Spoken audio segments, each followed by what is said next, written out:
My fiancée sat across from me during our prenup meeting and said, "My assets remain mine. Based on what happened in your last divorce, I think that says plenty about your judgment." The moment she said it, her attorney suddenly became very interested in the papers in front of him. He wouldn't even look my way. I stayed calm and signed the page without saying much. "Smart decision," she said. What she didn't know was that later that day, I quietly canceled a transfer she believed was already set in stone. That evening, she opened her wedding planning binder and immediately went still when she saw what was waiting inside. I'm 35 years old, just 2 months away from getting married for the second time, and I recently learned that some people love using your past mistakes against you while keeping their own motives carefully hidden. My first marriage fell apart 3 years ago. The divorce was ugly from start to finish. My ex-wife had an affair. Once I found out, I filed for divorce. Even after cheating, she still wanted half of everything I had built. We spent a year and a half fighting through court hearings, lawyers, and endless paperwork. Financially, it hurt. I managed to keep my business, but I paid a substantial amount in alimony. More importantly, I learned some very expensive lessons about trust, marriage, and why prenuptial agreements matter. About a year after everything was finalized, I met the woman who is now my fiancée.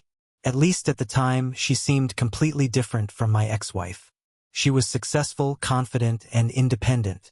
She worked in pharmaceutical sales, earned a strong income, owned her own condo, and appeared to have her finances completely under control. We clicked almost immediately. Dating turned into a serious relationship, and before long things were moving faster than either of us expected. After a year together, I got down on one knee and proposed. She didn't hesitate. Her answer was yes, and wedding planning started almost immediately. We weren't planning anything small either. There would be around 200 guests, an expensive venue, a designer wedding dress, and every detail carefully arranged. No corners were being cut. I was paying for most of it. She contributed some money, but she expected me to cover the larger share. Her reasoning was simple. Traditionally, the groom's side handled most wedding expenses. I agreed. I wanted her to have the wedding she had always imagined. I wanted a fresh start after everything I'd been through. Most of all, I wanted her to know I was fully committed despite the baggage from my past. Then, 3 months before the wedding, she brought up the prenup. We were having dinner together one evening. She'd been unusually quiet the entire night. Finally, she set down her glass and spoke. "We need to discuss a prenup." Honestly, I nodded right away. "Okay, I actually think that's a good idea." She looked surprised. "You do?" "Yeah. After my divorce, I understand exactly why protecting assets matters." "Good," she replied. "Because I need my assets protected." "Of course," I said. "We'll make sure both of us are protected." For a moment she hesitated. "Actually, I want everything completely separate. What's mine stays mine. What's yours stays yours." "That seems fair," I replied. "That's pretty standard." Then she added something that changed the entire conversation. "And I want it clearly stated that your previous divorce and the judgment you showed there won't affect me financially." I slowly set my fork down. "What exactly does that mean?" "It means you made bad decisions before." I stared at her. "Bad decisions? You married the wrong person. You lost a lot of money because of it. I need to make sure none of that ever impacts me." "Impacts you?" I asked. "We're about to get married. Aren't we supposed to be a team?" "We are a team," she said. "But being a team doesn't mean I should put my assets at risk because you have a history of making poor decisions." I couldn't believe what I was hearing. My ex-wife cheated on me. That's not poor judgment on my part. That's betrayal. She shrugged. "You chose to marry her. That's the poor judgment." I just sat there staring at her. "Are you seriously blaming me for my ex-wife's affair?" "I'm saying you ignored warning signs, and now I need to protect myself." The rest of dinner passed in complete silence. I was hurt. I was angry. But more than anything, I was practical. The truth was that protecting assets wasn't unreasonable. I had learned firsthand how important that could be. What bothered me was the way she framed everything as though my divorce was somehow my fault. The following week, we met with her attorney.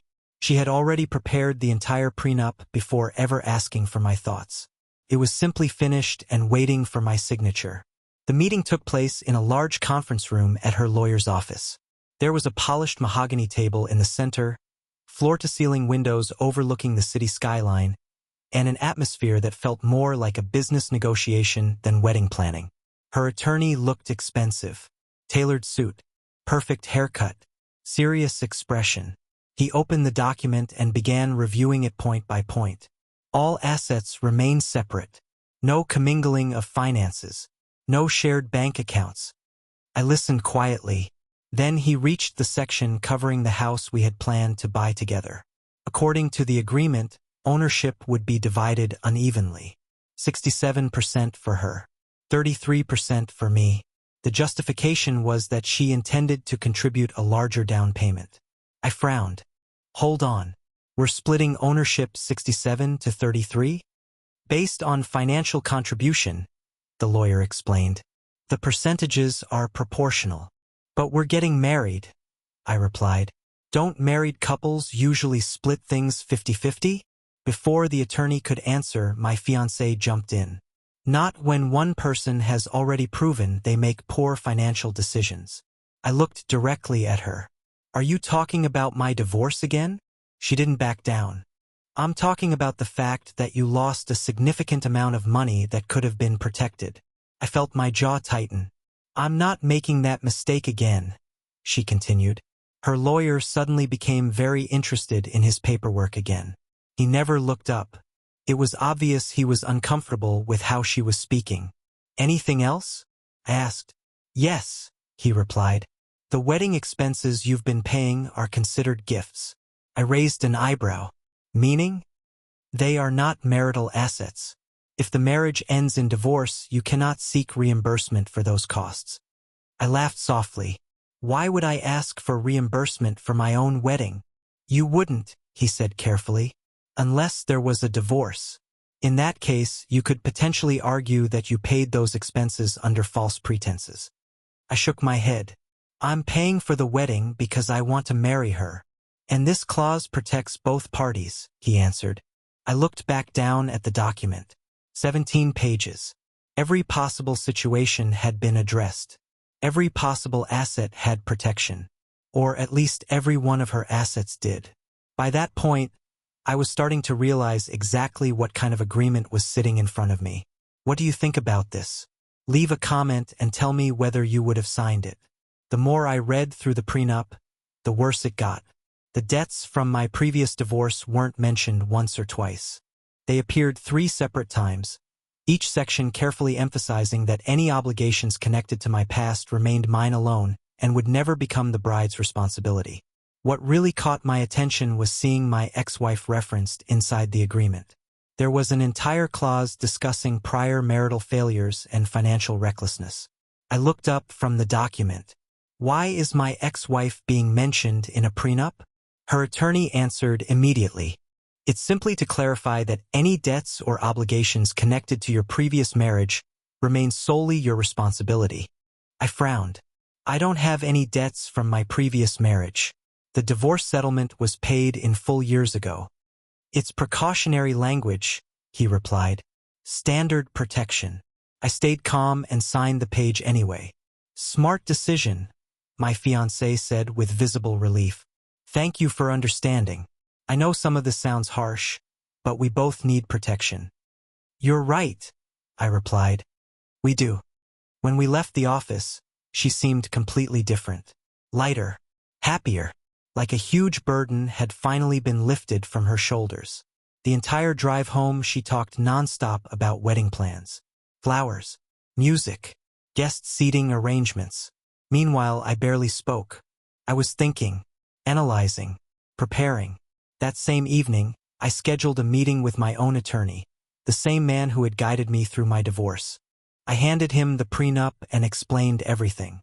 He spent several minutes reading every page carefully before finally setting it down. This is aggressive. Yeah, I said. He leaned back in his chair.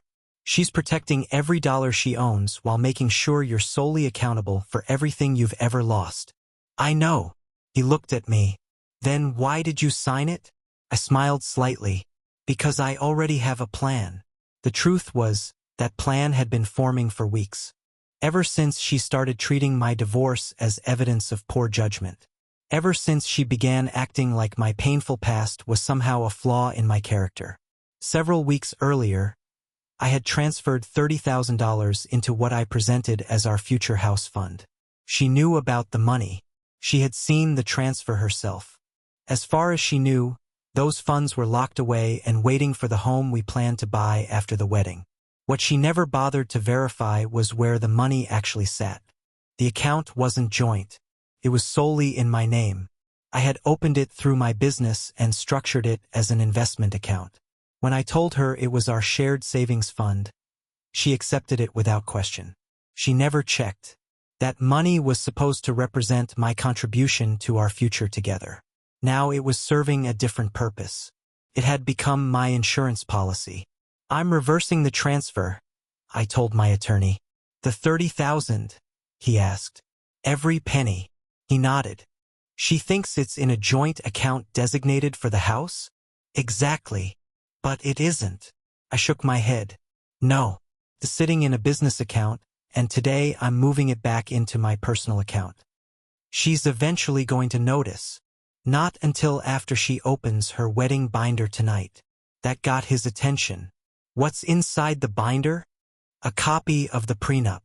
And a note from me. A grin appeared on his face. What does the note say? I answered without hesitation. It says I've decided I don't want to marry someone who believes my past defines my judgment more than her present behavior defines hers. The entire afternoon had been spent preparing. I printed another copy of the prenup and highlighted every sentence referencing my so-called poor judgment, previous marital mistakes, and financial failures. Then I added sticky notes throughout the document. Questions she couldn't ignore. Is this your idea of a partnership? Do you actually respect me? Why marry someone you clearly don't trust? Once I was finished, I placed everything inside her wedding planning binder. The same binder she kept on the coffee table. The same binder she opened every night while planning her dream wedding. That evening, I left work early and arrived home before she did. The first thing I did was execute the transfer. The $30,000 was moved out of the business account structure and back into my personal account. Everything was properly documented, legal, traceable, and impossible to reverse without my approval. Afterward, I placed the prenup and all my notes directly on top of her seating charts, vendor information, and planning documents. Then I left. I drove straight to my brother's house and waited. Around 7 that evening, my phone rang. My brother and I were sitting in his kitchen having a beer. He knew the entire situation and believed I was doing the right thing. The moment I answered, I could hear the emotion in her voice. What is this? What is what? I asked calmly. The prenup. In my binder. Covered in your notes. Oh, I said. I was just highlighting some interesting sections. Thought you might want another look. Why did you write all those questions? Because they're real questions. I paused. Do you respect me? Do you trust me? Because that document makes it look like you don't. Of course I respect you. I laughed quietly. You literally described my previous marriage as a failure of judgment in a legal document. It was protective language. No, I said. It was insulting language. She immediately pushed back. That's not what I meant. Then tell me what you meant. Silence. A long silence. Finally she asked, Where are you? Not at home. Are you coming back tonight? No. We need to talk face to face. We can talk, I said. Just not tonight. Why? Because I need time to decide whether I want to marry someone who sees me as a financial risk. That's not fair. I felt my frustration rising. You know what's not fair? She didn't answer. Turning my divorce into evidence that something is wrong with me. Making me feel responsible for someone else's betrayal. Protecting yourself while treating me like the problem. I was only trying to be practical. I shook my head. No, you were being cruel. There is a difference. Then I ended the call. She immediately called back. Once, twice, 3 times. 4 times. I ignored every attempt. Eventually, I sent a text. We'll talk tomorrow. I need time. Afterward, my brother looked at me.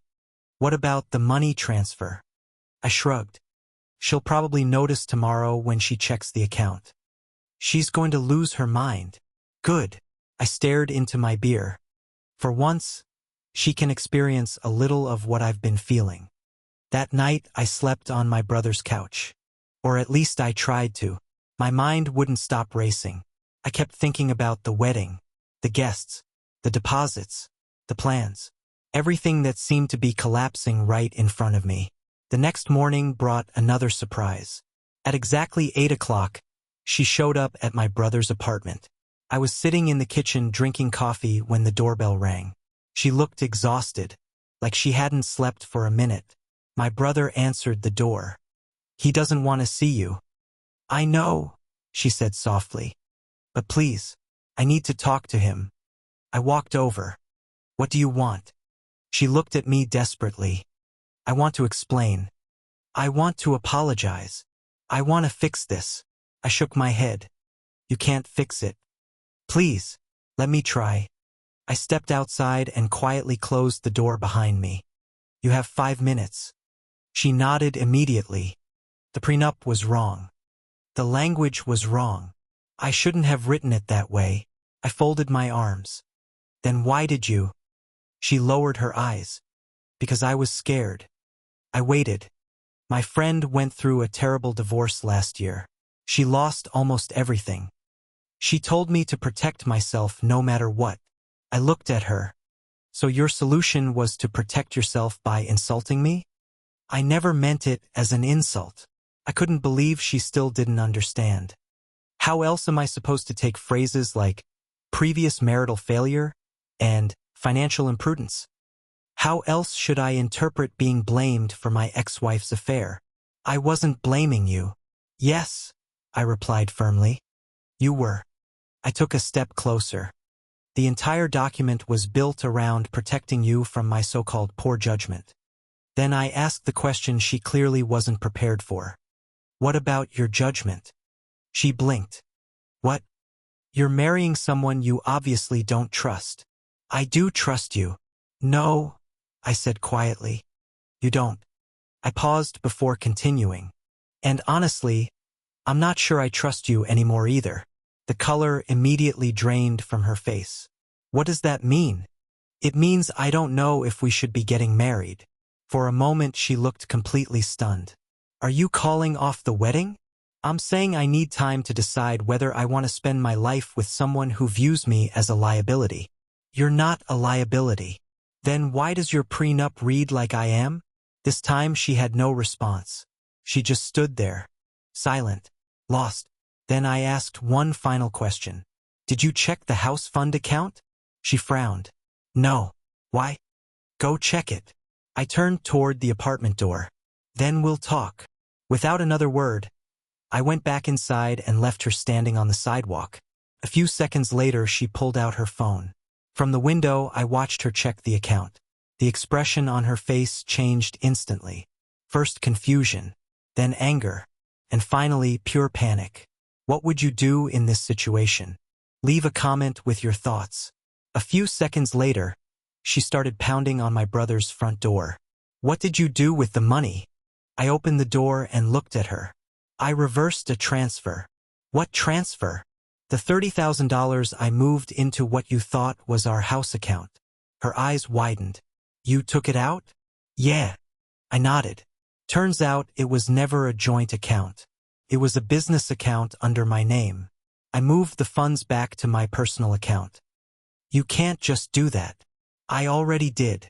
It's my money. Came from my business. Legally, it belongs to me. She looked stunned. But you said it was for our future house. It was, I replied. Back when I believed we were building something together. I paused. Now it seems like we're just two people protecting separate assets. At least that's what your prenup says. That's vindictive. I almost laughed. No, that's practical. I pointed toward her phone. I'm simply following the example you set, protecting my assets from your judgment. My judgment? Yeah. You spent weeks judging me for my past.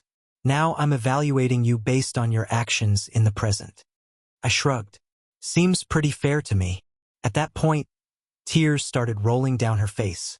Please don't do this. We can fix it. How? I asked. I'll rewrite the prenup. I'll remove all of that language. I'll make everything fair. I shook my head.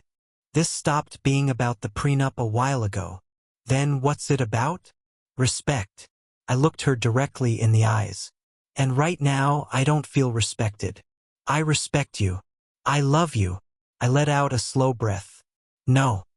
You love the wedding. You love the idea of being married. But you don't love the real version of me. The guy who made mistakes. The guy who got hurt. The guy who's still trying to heal from what happened. That's not true. Then prove it. She looked confused. How? Tell me one thing from my past that you've genuinely supported me through. One thing you've shown understanding about. She opened her mouth, then closed it. Nothing came out. The silence gave me all the answer I needed. That's what I thought. I stepped back. Go home. I'll call you tomorrow. She stood there for another moment before finally leaving. I watched her get into her car and drive away. Strangely enough, I didn't feel guilty. I didn't feel regret. I didn't even feel angry. What I felt was clarity. For the first time in weeks, everything suddenly made sense. 2 days later, she emailed me a completely revised prenup. The difference was night and day. The language was balanced. Assets were treated equally. Everything was split 50-50. There were no references to my previous marriage. No comments about judgment. No passive-aggressive clauses. Just a straightforward agreement designed to protect both people equally. Attached was a short note. I had my lawyer rewrite everything. Please read it. This is what I should have given you from the beginning. So I read it. Honestly, it was fair. Reasonable. Exactly what the original document should have been. The problem was that by then, my feelings had changed. I called her later that day. The new prenup is fine.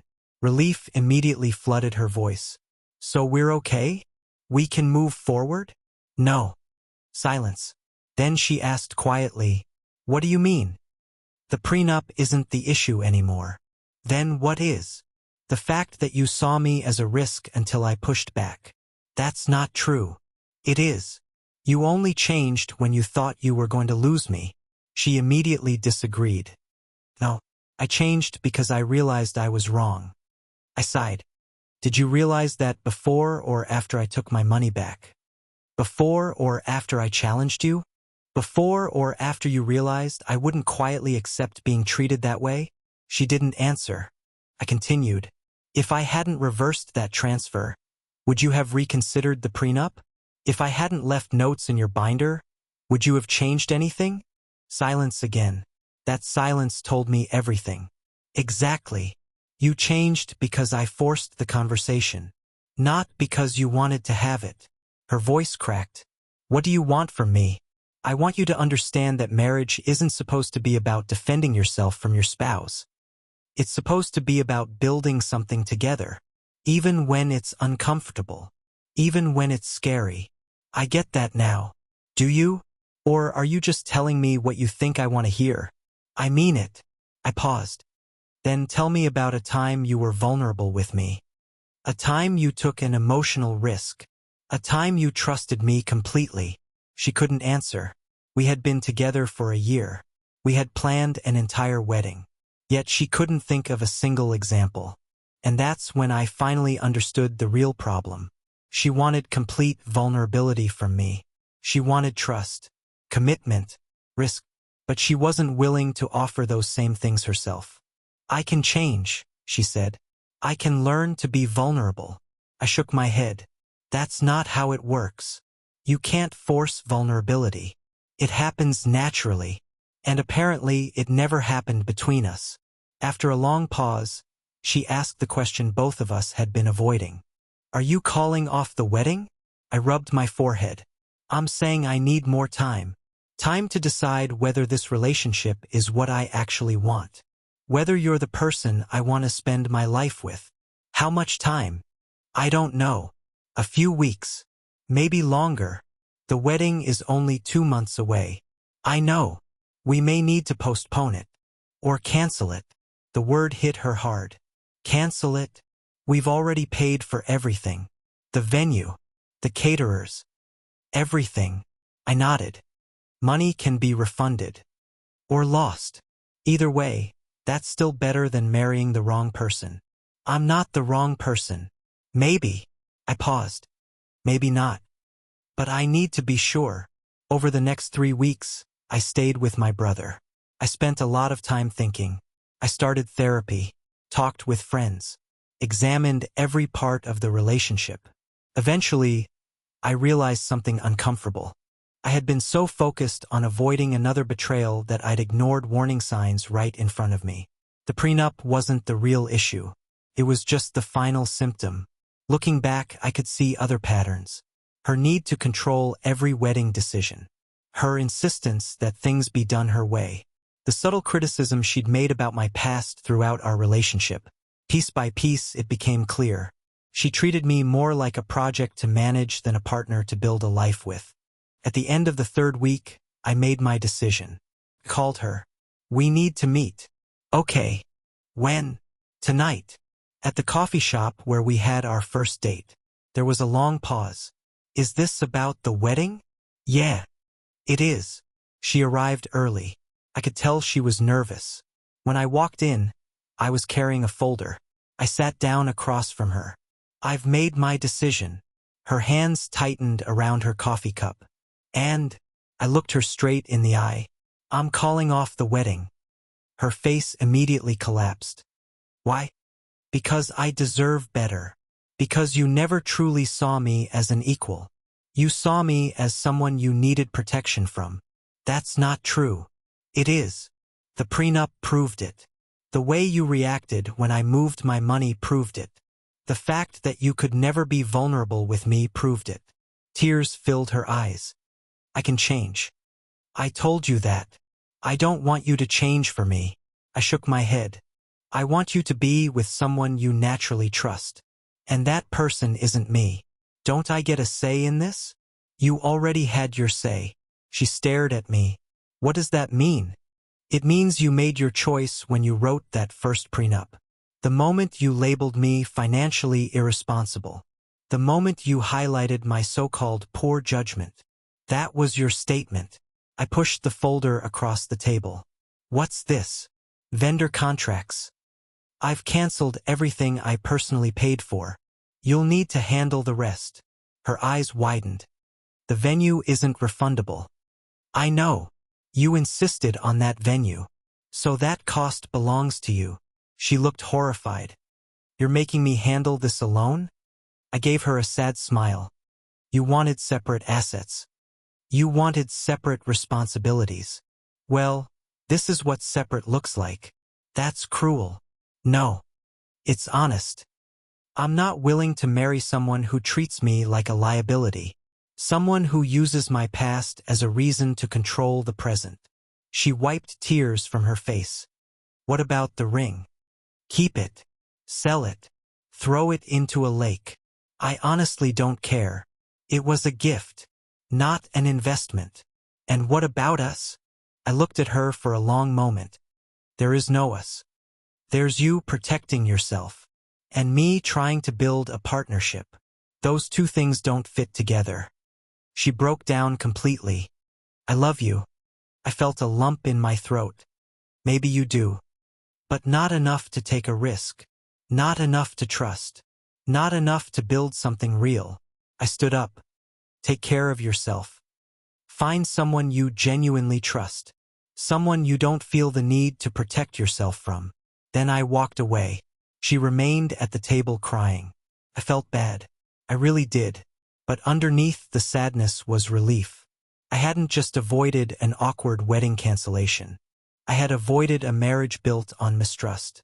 6 months have passed since then. The wedding never happened. Both of us lost money. I lost around $20,000 in non-refundable deposits. She lost roughly $30,000. At one point, she even explored suing me for her losses. Her own attorney shut that idea down immediately. Ending an engagement isn't something you can normally sue over. Since then, she's posted vague messages online about betrayal, heartbreak, and men who can't commit. I've only heard about it through mutual friends because she blocked me everywhere. Last I heard, she's already dating someone new. Things moved quickly, just like they did with me. Maybe it's the same cycle, maybe not. Either way, it's no longer my concern. As for me, I'm still single. I focused on therapy and personal growth. This helped me understand why I was drawn to someone who needed so much control, why I ignored warning signs, why I accepted less trust than I deserved. My divorce taught me about betrayal.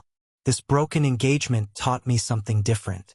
It taught me that a relationship can't survive when one person sees love as a liability instead of a gift. Looking back, the wedding binder changed everything. Not because of what I placed inside it, but because it exposed what was already there. It revealed what mattered most to her. It showed how quickly she prioritized protection over partnership. How easily she focused on my failures while avoiding her own vulnerability. The truth is, I signed that prenup calmly because by then I already knew what my decision would be. I knew I wasn't going to marry her. I knew I would reverse the transfer. I knew I would leave those notes in the binder. And I knew that sooner or later she'd reveal what was most important to her. She did exactly that. When she opened the binder and froze, she was forced to look at her own words through someone else's eyes. And instead of truly understanding the damage they caused, she became defensive. Instead of genuine vulnerability, she reached for control. Instead of accountability, she tried to reshape the narrative. Today, I'm 35 years old, single, a little wiser, and learning that sometimes the people who guard themselves the most are also the ones most capable of hurting others. I've learned that prenups can be smart. Cruelty isn't. I've learned that my past doesn't determine my worth or my judgment unless I allow it to. And I'm done allowing it. Done letting people weaponize my history. Done settling for relationships built on fear. And completely done accepting less than I deserve. What did this story teach you? Leave a comment with your thoughts.